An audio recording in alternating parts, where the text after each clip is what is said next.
보조국사 진울스님의 수심결, 마음 닦는 비결을 함께 공부하는 도산입니다. 오늘은 수심결의 제 마지막 제15장 바른 법을 듣고서 믿고 받아 지녀라에 대해서 살펴보겠습니다.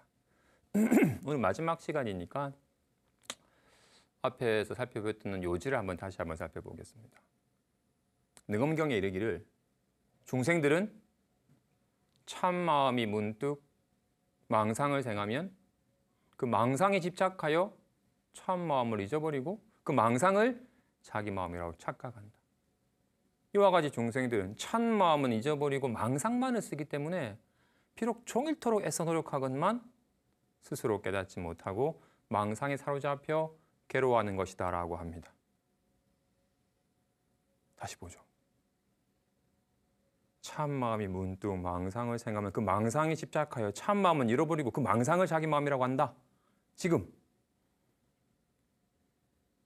이 참마음이 문득 짜증나를 생각하면 왜 이렇게 짜증나지? 라고 이 그 마음은 잊어버리고 이 짜증나가 자기 마음인 줄 알아. 왜 짜증나지? 빨리 짜증나는 없애버리고 편안했으면 좋겠어 라고. 이젠 편안해졌다 라고. 자기 마음이 편안해졌다 라고. 이 공적하여 모양이 없지만 온갖 인연에 감응하여 잠깐 모양이 나타나지만 전혀 모양이 걸림없는 이 자기 마음은 알지 못한 채 허망한 생각을 자기 마음이냐 합니다. 지금 좀 감을 잡기 위해서 마치 손이 문득 손 모양을 생각하면 그 손 모양에 집착하여 손은 잊어버리고 이 손 모양을 자신인 줄 안다. 이와 같이 손 모양을 자신인 줄 아니까 손 모양 따라서 막 찡그렸다가 웃었다가 하는 요동치는 삶을 산다고 합니다. 손이 문득 손 모양 이상해졌다. 좋아진다라고.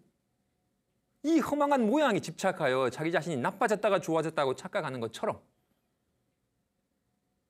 손이 자유로워지는 길은 이렇게 되는 게 아니라 애써서 이렇게 되는 게 아니라 이렇게 되든 이렇게 되든 어떤 모양으로 나타나든 늘 이런 건 허망한 모양이고 진실한 건 이것이며 이것과 이것이 다른 것 같았지만 조금도 다르지 않고 평등하고 한결같은 모양에만 집착하지 아니하면 온갖 인연이 다 이것일 뿐이니까 오직 하나의 손이 인연 따라 만 가지 모양으로 나타나지만 만 가지 모양이 다 하나의 손인지라 조금도 생겨나거나 사라지지 아니하며 전혀 차별되지 않은 한결같은 것인 것처럼 모양 없는 손이 온갖 인연에 온갖 모양으로 나타나지만 모양에만 속지 아니하면 늘 이것인 것처럼 이 모양 공적하여 모양이 없지만 답답해 라는 모양으로 지금은 아무 모양이 없다가 또 이제 살 것 같다고 온갖 인연 따라 다양한 모양으로 나타나며 답답해 집착해가지고 자신이 답답해졌다고 착각을 하는. 이거는 하는 노력이 빨리 답답함을 떨쳐버리고 조금 진정을 하고 이제 좀 편안해졌다. 자신이 좋아졌다. 또 짜증이 나 나빠졌다. 이게 모양에 허망한 모양에 집착하여 모양 따라 요동치는 삶을 삽니다. 마음이 자유로워지는 길은 편안하거나 여유로운 마음 상태가 되는 게 아니라 마음 자체를 깨달아서 어떤 모양으로 나타나더라도 본래 걸림이 없다라는 걸 깨닫는 게 비로소 진정으로 자유로워지는 길입니다. 마치 바다에 물이 있으니까 바람이 불면 물결이 출렁입니다. 그죠? 그와 같이 물이 있으니까 바람이 불면 물결이 일어나는 것처럼 마음이 있으니까 인연이 되면 답답해. 이제 살 것 같다라고 온갖 상념이 일어납니다. 출렁이던 물결이 바람이 그치면 물결은 사라지지만 물은 사라지지 않듯이 답답해라는 인연이 되었다가 인연이 닿으면 답답함은 사라지지만 이건 사라지지 않아요. 늘 한결같이 축축한 물이 인연 따라 다양한 바람의 모양 따라서 다양한 물결의 모양으로 나타나듯이 이렇게 아는 성품의 인연 따라서 즐거운 인연에 깔깔깔 스프링이 온갖 다양한 상용으로 나타나지만 오직 이해가 나타나는 바임을 이렇게 여실하게 이게 아는 마음, 이 아는 성품이 온갖 인연에 감응하여 다양한 모양으로 나타나지만 인연이 닿으면 그 모양은 사라지지만 이 아는 성품은 사라지지 아니함을. 마음 닦는 비결은 뭘로? 이 아는 성품을 뭘로 깨닫고 이 성품이 진실하고 한결같음을 점차 확연하며 익숙해져 가는 겁니다. 이게 진실하고 한결같은 겁니다. 이게 모양이 마음 들면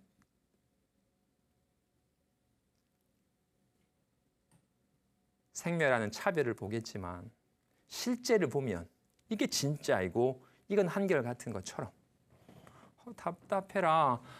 편한 애가 모양을 보면 차별되겠지만 답답해라고 얘가 나타나는 것이며 좋다라고 얘가 나타나는 것인지라 이것이 진실이고 한결같음을 뭘로 깨닫고 여기에 점차 익숙해져 가는 겁니다.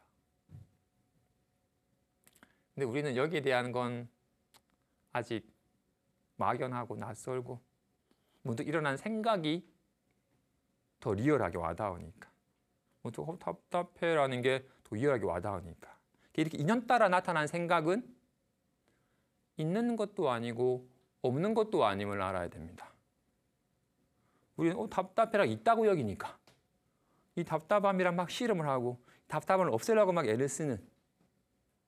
그래서 살펴보면 답답함이랑 할 만한 게 없구나라는 거 알아지면 답답함이 없네라고 해가지고 일체 모든 것을 너무 없어라고 또 누가 욕을 하면 씨라 화가 일어나면서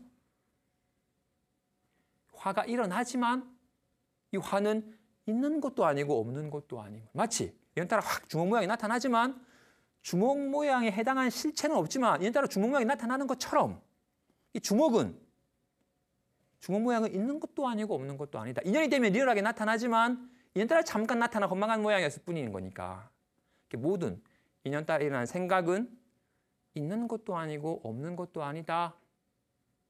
있음과 없음의 양변에 치우치지 않는 안목이 있어야 됩니다. 그래서 이건 마치 외줄타기를 하는 것처럼 한쪽으로 치우치면 넘어져 버려요. 있음에 치우쳐버리면 망상사에 봐서 괴로워져 버려요. 또 너무 없구나 없어에 치우쳐버리면 약간 무기에 빠져버려요. 이게 나타나지만 실체가 없고 실체가 없지만 이따라 리얼하게 나타나는 양변에 치우치지 않는 외줄타기를 하는 것처럼 유무중도의 바른 감이 있어야 됩니다. 이제 온갖 인연의 감각이 나타나되 여기 휘둘리지 않는 삶이 사라집니다. 본문 한번 봅시다. 본문에 이르기를 우선 세간의 유의의 선행에 의지하여도 사막도의 괴로움을 면하고 천상과 인간에서 수승한 과보를 얻어서 온갖 쾌락을 누리거늘 하물며 이 최상승의 매우 깊은 법문은 잠시만 믿음을 내더라도 이루는 공덕을 비유로도 조금밖에 설할 수 없다. 그래서 경전에 이르기를 만일 어떤 사람이 삼천대천 세계의 칠보를 그 세계의 중생들에게 보시하고 공양하여 모두 충만케 하며 또 그 세계의 중생들을 교화하여 사과를 증득케 한다면 그 공덕이 무량하여 끝이 없겠으나 밥 한 번 먹는 사이에 이 법을 바르게 사유하여 얻는 공덕에는 미치지 못한다고 하였다. 이해할지니 이 법문은 가장 존귀하여 모든 공덕으로 견주더라도 미치지 못한다. 그러므로 경전에 이르기를 한 생각에 청정한 마음이 참된 도량이니 겐지스 강의 모래수만큼의 칠보탑을 조성하는 것보다도 수승하다. 칠보탑은 결국 부서져서 가루가 되겠지만 이 한 생각이 청정한 마음은 바른 깨달음을 이룬다. 고 하였다. 그러므로 원컨대 수도하는 사람들은 이 말을 음미에 연구하여 간절히 마음에 새길지니라. 정말 세간적인 선행을 해도 사막도의 괴로움을 면하고 천상과 인간에서 온갖 수승한 과부를 변해서 안락한 삶이 펼쳐지거늘 하물며 이 삼계를 초월하는 이 바른 법을 몰록 듣고서 믿고 지닌다면 그 공덕은 헤아릴 수 없다고 합니다. 본인들은 100원짜리 동전이랑 만원짜리 지폐랑 둘 중에 어느 것을 가지겠냐라고 물으면 어느 것을 가지시겠나요? 만원짜리. 제가 한 대여섯 살 때 직구준 삼촌이 100원짜리랑 만원짜리 주면서 가고 싶은 거 가져라고 하셨어요. 저는 냉큼 100원짜리 가졌어요. 왜냐하면 그때 10원에 생엿 2개를 했는데 100원이면 생엿 20개를 한 주먹을 살 수 있으니까. 요 100원이면 내가 좋아하는 생엿을 살 수 있지만 이 종이 쪼가리로는 쓸모가 없는 거니까. 대여살짜기 내 수준에서는 요건 돈이고 요건 종이었으니까 냉큼 이거를 취했더랬어요. 다들 자기가 아는 최고로 좋은 걸 취하기 마련입니다. 그죠? 한 거사님이 사업이 잘 되셨어요. 매일 막 돈 1,000만 원씩 막 수익이 생겼어요. 그래서 이제 어느 정도 애쓰지 않아도 살만한 상황이 되자 주변에서 야, 돈 잘 버는데 술 한잔 사라 해가지고 내가 그동안 고생했는데 나도 좀 즐겨야지 하면서 막 고급 술집을 다니면서 막 유흥을 즐기셨어요.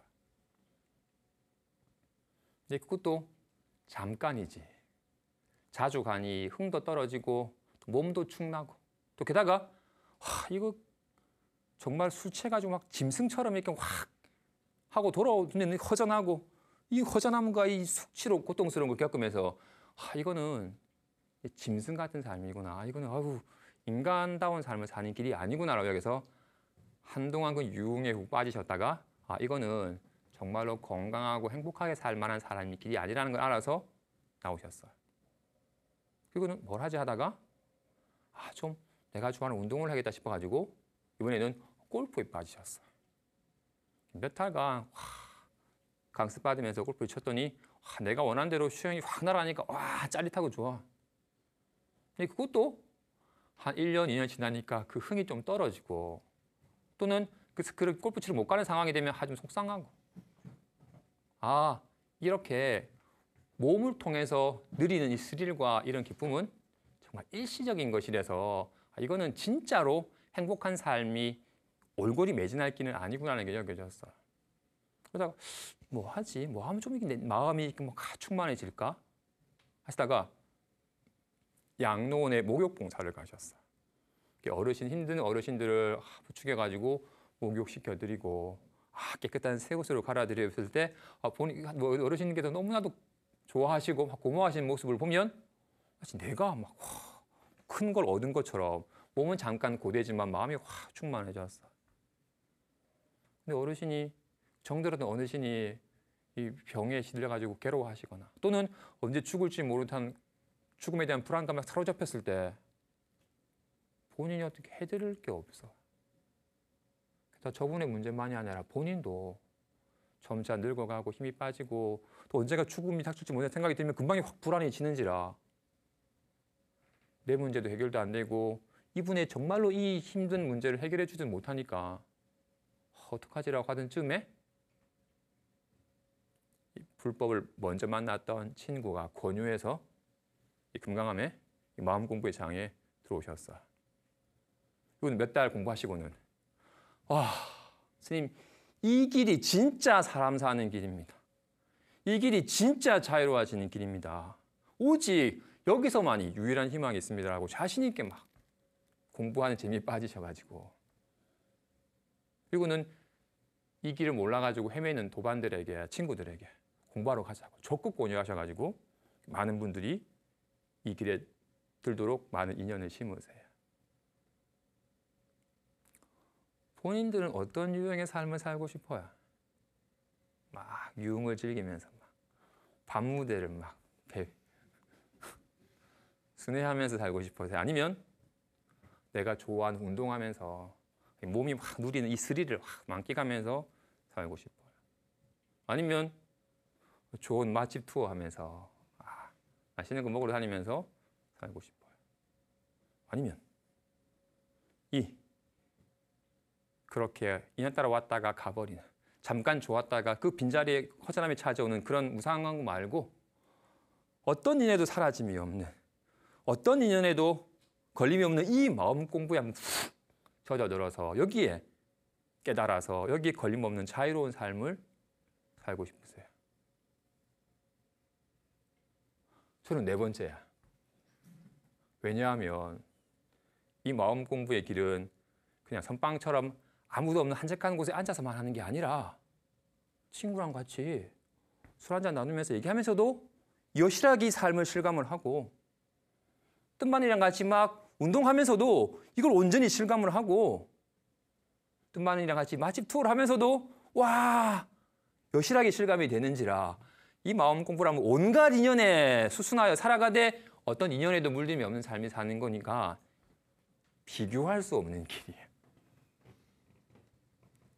다른 것들은 특정한 행위를 통해서만 기쁨이 얻어지는 거니까 거기 집착을 하게 되는데, 이건 어떤 인연에도 온갖 인연을 더 리얼하게 감응할 때 이 묘미가 얻어지는 거니까 정말 애처럼 온갖 인연에 더 훅 젖어들어요. 깔깔깔깔, 엉엉엉엉, 부처님께 귀회합니다. 온갖 인연에 수승하되 걸림없는 이 길이 모르니까 안 가지. 알면 안 갈 수가 없어. 이 맛은 안 본 사람은 있어도 한 번만 볼 사람은 없다. 이 맛에 훅 빠져가지고 온전히 이 맛에 젖어들려고 하지. 규봉스님께서 부처님께서 이 땅에 출현하신 뜻에 대해 다음과 같이 말씀하셨어요. 일체 중생이 다 공적한 찬 마음이 있어서 본래 스스로 성품이 청정하며 어둡지 않고 밝아서 항상 또렷이 알며 미래가 다하도록 상주하여 멸하지 않으니 이를 불성이라고 이름한다. 이와 같이 일체 중생이 본래 공적하고 청정하며 묘명하고 상주한 참마음을 온전히 갖추고 있건만 이를 알지 못하여 허망한 생각에 사로잡혀서 괴로워하고 있으니 부처님께서 이를 안타까이 여겨서 이 땅에 출현하여 일체 중생이 본래 갖추고 있는 공적한 참마음을 드러내 보인 것이라고 합니다. 부처님은 우리한테 뭔가를 주려고 온 게 아니에요. 야, 네 속에 보물이 있는데 왜 몰라가지고 계속 가난하고 외롭고 가난한 삶을 사니? 야, 너 네 보물 찾아가지고 이렇게 살아라고 일깨워주기 위한 거야.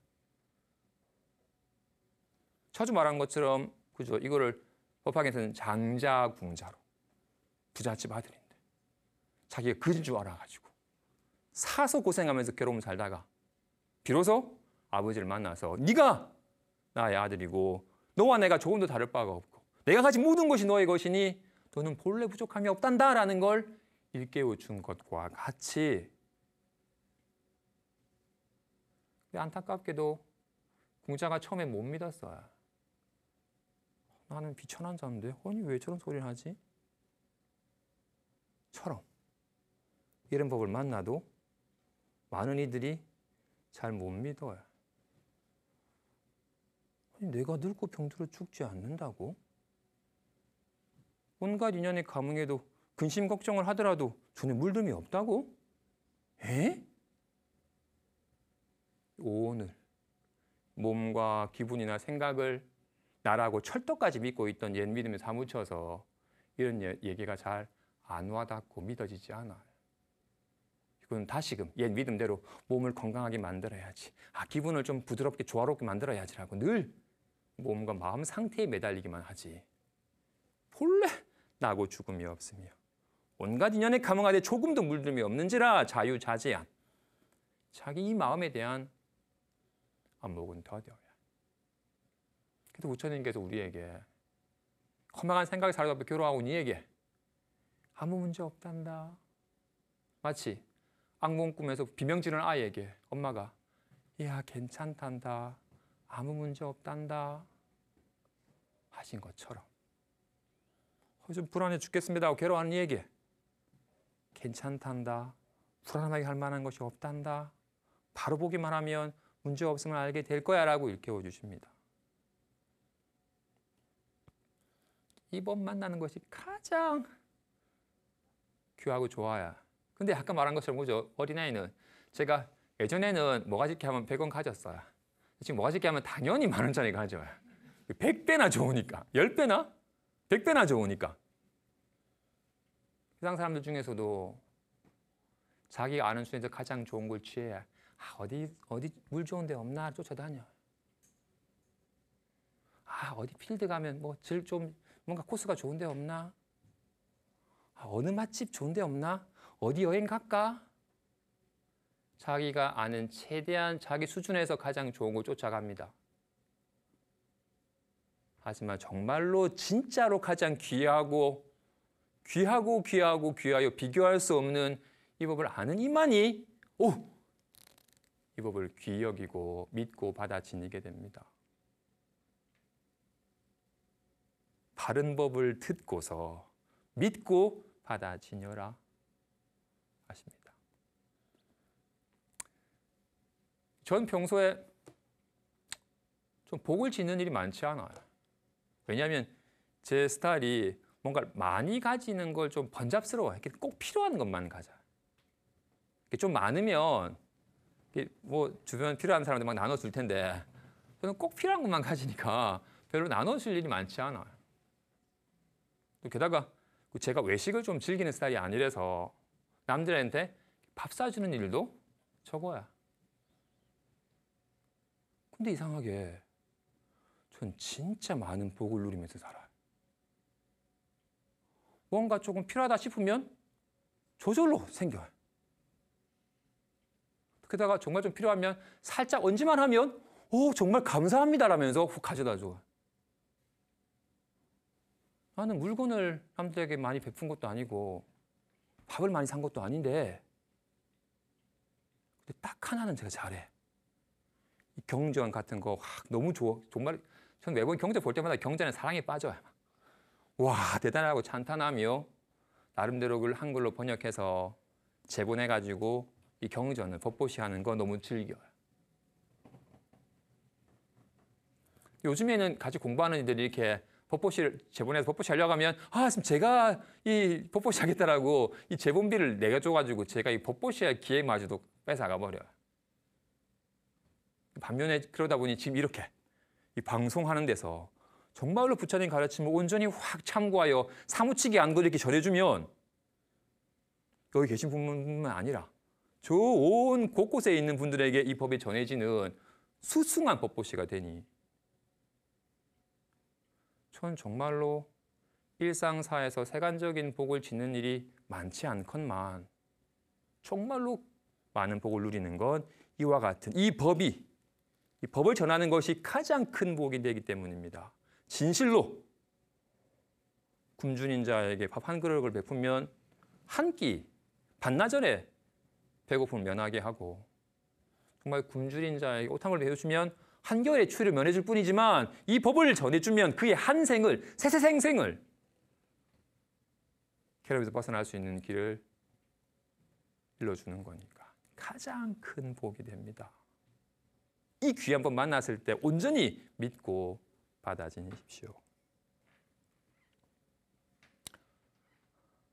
이 몸을 금생에 제도하지 않으면 다시 어느 생을 기다려서 이 몸을 제도하겠는가. 지금 닦지 않으면 만급 동안 어긋나고 지금 힘써 닦으면 닦기 어렵던 행위 점차 어렵지 않게 되어서 공부가 자연히 나아가리라. 안타깝구나. 요즘 사람은 굶주리다가 최고의 음식을 만나고도 먹을 줄 모르고 앓다가 훌륭한 의사를 만나고도 약을 복용할 줄 모르니 어찌할까라고 말하지 말라. 어찌할까 하는 자는 나도 어쩔 수가 없다. 한 거사님이 저에게 다소 하소연 어린 말로 제게 얘기하기를 스님, 불교를 좀 쉽게 설명할 수 없습니까? 불교가 너무 어렵습니다. 제가 예전에 참선법회에 참석했는데 거기에 한 거사가 법상에 계신 스님께 어떤 것이 마음입니까? 하고 묻자 스님께서 오늘 날씨가 참 좋습니다. 고 하시고 다시 어떤 것이 마음입니까? 라고 묻자 이번엔 말없이 주장자를 치실 분이셨습니다.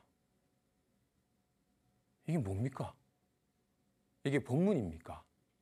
아니면 뭐 그냥 퍼포먼스입니까? 도저히 모르겠습니다. 얘기하세요. 이분이 법 쪽에 종사하실 정도로 아주 막 이론적으로 공부하는 데 익숙해지셨기 때문에 불교에 대해서도 마치 뭐 연기니 공이니 뭐 무자성이니 막 12연기니 이런 얘기만 불교라고 이해하셨던 분이었나 봐요. 질문자가 어떤 것이 마음입니까? 라고 물으니 조명이 너무 눈부시네요. 어떤 것이 마음이라고 물으니 마음을 곧장 드러내 보인 건데 본인이 아르마리로서 불교를 공부를 삼는지라 이 온전히 드러내 보인 건 감흥하지 못하고 괜히 어렵느니 쉽게 설명해 달라느니 이게 무슨 퍼포먼스니라고 얘기하시는 거예요. 불교는 절대로 아르마리로서 헤아려서 이해하려 하면 안 됩니다. 불법을 진정으로 알고자 한다면 자기 마음을 곧장 깨달아야 합니다. 예전에 임재 스님이 황벽 스님의 문화에서 공부할 때였어요. 3년간 정말로 진심 어리게 수행하는 모습을 보고는 입승이셨던 목주 스님이 정말 큰 법을 감당할 만하니다 하고는 조실 스님, 황벽 스님에게 찾아가서 조실 스님 지금 회중에 아주 큰 그릇이 있습니다. 스님께서 좀 잘 지도해 주십시오. 나도 유심히 지켜보고 있다. 그러면 오늘 정예불 끝나고 스님께 제가 찾아뵙도록 하겠습니다. 하고는 임재에게 와서 스님이 정말 열심히 정진하던데 조실 스님을 찾아뵌 적이 있는가? 제가 아직 찾아뵙지 못했습니다. 찾아뵙고 한번 법에 대해서 여쭤보게. 뭐라고 여쭤봐야 될지 모르겠습니다. 불법의 요지가 뭔지 여쭤보게. 라는 말에 저녁 예불을 끝나고 조실 스님 방에 찾아가서 인사를 드리고는 스님, 불법의 요지가 무엇입니까? 하는 말을 하자 스님께서 옆에 있는 주장자를 들고 임재 스님을 20방을 내리치셨어요. 불법의 요지가 뭔지가 물었다가 20방을 맞은 거야. 이거는 막 온몸이 부서질듯이 막 아파가지고 딱 낑낑거리고 나와서는 간병실에 들어 누워 있었어요. 그러자 입승 스님 오셔가지고 아니 찾아뵙는가? 제가 찾아뵙고 스님 말씀처럼 불법의 요지가 뭡니까? 라고 물었는데 주장자로 막 맞기만 했습니다. 뭔가 깨우치는 바가 없는가? 아무 말씀도 안 하시고 그냥 폐기만 하셨습니다.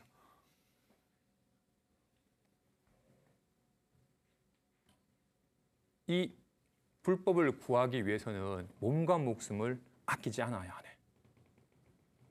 조실스님께서 분명히 뭔가 그대에게 깨우침을 주고자 하는 것이니 다시 한번 큰 발심을 하여 내일 아침에 다시 한번 찾아뵙고 여쭤보게 라고 하자 밤새 조리를 하고는 다음 아침에 또 찾아갔어요. 조실스님께. 불법의 요지가 뭡니까? 이분이 말이 끝나자마자 똑같이 주장적으로 20방을 내리치신 거예요. 오늘도 나와가지고 감독실에 누워있자 스님이 또다시금 찾아뵙는가? 똑같이 물었다가 똑같이 맞았습니다. 뭔가 깨우치는 바가 없는가? 아직 모르겠습니다. 불법은 만겁이 지나도록 만나기 어렵고 이 바른 지도를 받는 것은 더욱 어려우니 그대가 다시 한번 발심을 하여 선생님께 찾아가 뵙게 다시금 신심으로 발심을 바라요. 다음 아침에 또 찾아뵈었어요. 불법의 요지를 하고 이제 말이 끝나기도 전에 똑같이 20방을 내리치시는 거예요. 이분에도 깨우치지 못하고 나와서는 낙담하여 나는 저 은발거신 조실 스님께서 나에게 뭔가 깨우침을 주고자 하나 나와는 인연이 아니신 듯하다 해서 황벽 스님 문화를 떠나서 다른 곳에 가야겠다라고 생각을 했어요. 이등 스님께서 가더라도 마지막으로 인사를 드리고 어디 갈지 여쭤보게 라고 하자 황벽 스님께서 제가 스님 문화에서 공부를 하였으나 인연이 아닌 듯합니다. 제가 다른 곳에 의지하여 공부하려 하니 어디 추천하실 곳이 없겠습니까? 라고 여쭙자 그럼 고안에 대우선사가 있으니 그들을 잘 대접해 주실 걸세 하고는 그 말씀처럼 고안에 대우선사를 찾아 나섰어요. 몇 날 며칠을 걸어가면서 아니 불법의 요지가 뭡니까? 하고 물었는데 왜 주장자로 날 내리치신 걸까? 불법의 요지가 뭡니까? 하는데 하고 온전히 간절한 의심이 사무쳤어. 불법의 요지가 뭐라고 하는데 왜 이렇게 날 내리치신 걸까? 라는 의심이 간절히 사무치다가 고안에 이르러서 대우선사에게 인사를 드리자 어디서 왔는가? 제가 황벽 스님 문화에서 공부하다 왔습니다. 황벽 스님께서는 수자들 어떻게 제접하는가? 제가 불법의 요지가 뭔지라고 물었는데 그냥 주장자로 내리치셨습니다. 저에게 무슨 허물이 있은 겁니까? 아니 황벽 선사께서 그렇게 자상하게 일러주셨건만 무슨 허물이 있니 없니를 따지는가? 라는 말에 확 깨달음을 얻으셨어요. 이분 다시 황벽 선사의 문화에 와서 스님을 모시면서 나날이 대종사로서의 기틀을 갖추셨대요. 불법은 이렇게 온갖 감응하는 자기 마음을 깨닫는 것이 경전구질이 있는 게 아닙니다. 그죠? 불법의 요지가 뭡니까? 라고 곧장 코를 비틀어 버리시고 고함을 지르시고 방을 내리치시면서 불법의 요지를 곧장 드러내 보이신 겁니다. 좋아요. 본문에 이르기를 우선 세간의 유의에 이른 그 모양을 볼 수 있고 그 공능을 증음할 수 있으므로 사람이 한 가지만 얻더라도 그 희유함을 찬탄하지만 나의 이 마음은 관할 만한 형상이 없고 볼 만한 모양이 없으므로 언어의 길이 끊어지고 생각할 곳이 사라졌다. 그러므로 천마와 외도가 회방하려 해도 방법이 없고 제석천과 범천이 칭찬하려 해도 미치지 못하거늘 하물며 식견이 얕은 본부가 어찌 흉내낼 수 있겠는가. 가련하구나. 우물하는 개구리가 어찌 바다의 넓음을 알겠으며 여우가 어찌 사자의 울부짖음을 내겠는가. 그러므로 말법의 세상에서 이 법문을 듣고서 희유하다는 생각을 내어 믿고 이해하며 받아 지니는 자는 이미 무량한 세월 동안 모든 성인들을 받들어 모시고 온갖 선근을 심어서 반야의 바른 인을 깊이 맺은 최상의 근성임을 알아야 한다. 그러므로 금강경에 이르기를 이 글귀에 대해 믿는 마음을 낸다면 그 사람은 이미 무량한 부처님의 초소에서 온갖 선근을 심었음을 알아야 한다고 하였으며 또 이르기를 대승을 바란 자를 위해 설하였으며 최상승을 바란 자를 위해 설하였다고 하였다. 예전에 조주 스님께서 한참 공부하실 때 남전 스님의 문화에서 공부할 때 남전 스님께 여쭈었어요. 어떤 것이 도입니까? 평상심이 도니라. 다시 향해 나아갈 수 있습니까? 나아가려 하면 어긋난 것이다. 나아가려 하지 않으면 어떻게 도를 알겠습니까? 도는 아는 것에도 속하지 않고 알지 못하는 것에도 속하지 않는다. 아는 것은 허망한 견해일 뿐이고 알지 못하는 것은 단지 무기일 뿐이다. 진실한 도를 깨달으면 마치 호공처럼 확 통하였거늘 어찌 이것이니 이것이 아니니라고 하겠는가. 어느 것이 호공인가요? 이게 호공인가요? 이건 호공이 아닌가요?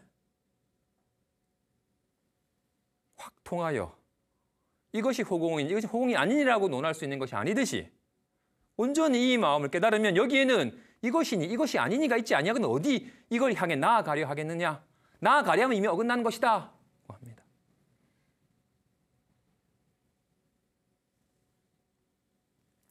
본문에 말한 것처럼 이 마음은 관할 만한 형상이 없고 볼 만한 모양이 없는지라 언어의 길이 끊어지고 생각할 곳이 사라졌다. 오직 주먹, 가위, 보자기는 모양에 붙인 이름입니다. 그죠? 모양 없는 이건 이름 붙일 수가 없어요. 온갖 이름은 다 모양이 붙인 거니까. 답답해란 모양이 붙인 것이지. 여기는 모양이 없기 때문에 이름 붙일 수가 없는지라 생각으로는 절대로 알 수가 없다. 지혜의 제일인 사리불이 헤아려 알려 할지라도 알 수 없거늘 하물며 식견이 얕은 본부가 어찌 알겠는가.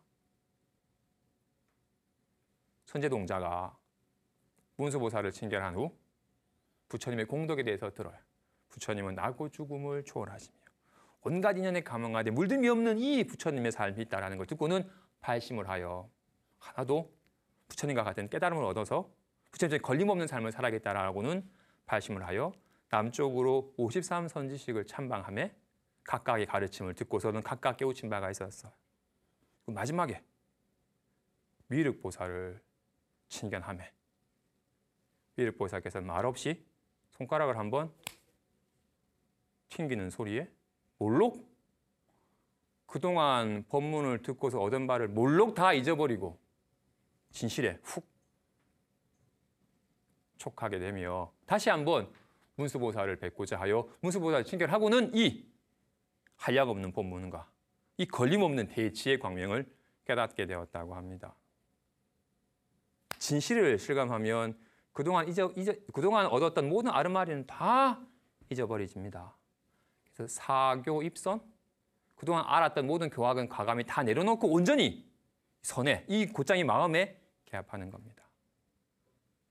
절대로 아르마리로서, 지식으로서 알려고 하면 안 됩니다. 원컨대 구도하는 사람들은 겁약함을 내지 말고 용맹한 마음을 바랄지니 지난 세월의 선근을 아직은 알 수 없다. 만일 수승함을 믿지 않고 하열하다고 달게 여겨서 어렵다는 생각을 내어 지금 닦지 않는다면 비록 지난 세월의 선근이 있을지라도 지금 그것을 끊어버림으로 더욱 어렵게 되어서 점점 멀어질 것이다. 지금 이미 보배 창고에 이르렀으니 빈손으로 돌아갈 수는 없다. 한 번 사람의 몸을 잃으면 만겁 동안 회복하기 어려우니 파라건대 삼가도록 하라. 어찌 지혜로운 자가 보배 창고를 알고도 구하지 않아서 오래도록 외롭고 가난함을 원망하겠는가. 만일 보배를 얻고자 한다면 몸뚱아리를 놓아버려라 하십니다. 지금 이미 보배 창고에 이르렀습니다. 그렇거늘 다시금 빈손으로 돌아가서 오래도록 외롭고 가난함을 원망하는 것은 어리석은 자입니다. 홀로 자기 보물을 얻고자 한다면 오늘 놓아버리고 어디에도 머물지 말라고 합니다. 모양에 머물지 아니할 때 어떤 모양에도 걸림없는 진실이 드러납니다. 답답해. 편했으면 좋겠어라고 모양에 머무르면 온갖 모양이 사로잡혀 괴로워지니 어떤 모양에도 머물지 않아야 되며 어떤 모양 또한 훅 내려놔야 됩니다. 공부하는 사람은 모양에 집착하는 마음을 훅 내려놔야 됩니다. 엄양존자가 조주선사를 찾아가서 여쭙기를 모든 집착을 훅 내려놓아라 하시니 저는 한 물건도 가지고 있지 않습니다. 이럴 때는 어떻게 해야 됩니까? 내려놔라. 아니 한 물건도 가지고 있지 않은데 뭘 내려놔란 말입니까? 내려놓지 아니라면 짊어지고 있거라. 공부하는 사람은 답답해라는 이 허망한 생각을 훅 내려놔야 됩니다. 그러자 이제 아무것도 이제 없다라는 생각마저도 훅 내려놔야 됩니다. 있음도 내려놓고 없음도 내려놔야 됩니다. 그래서 한 수자가 온갖 생각을 일으켜서 생각에 사로잡힘이 허물인 줄 알았습니다. 그러면 한 생각도 일으키지 아니할 때는 허물이 있는 겁니까? 없는 겁니까? 수미산이니라.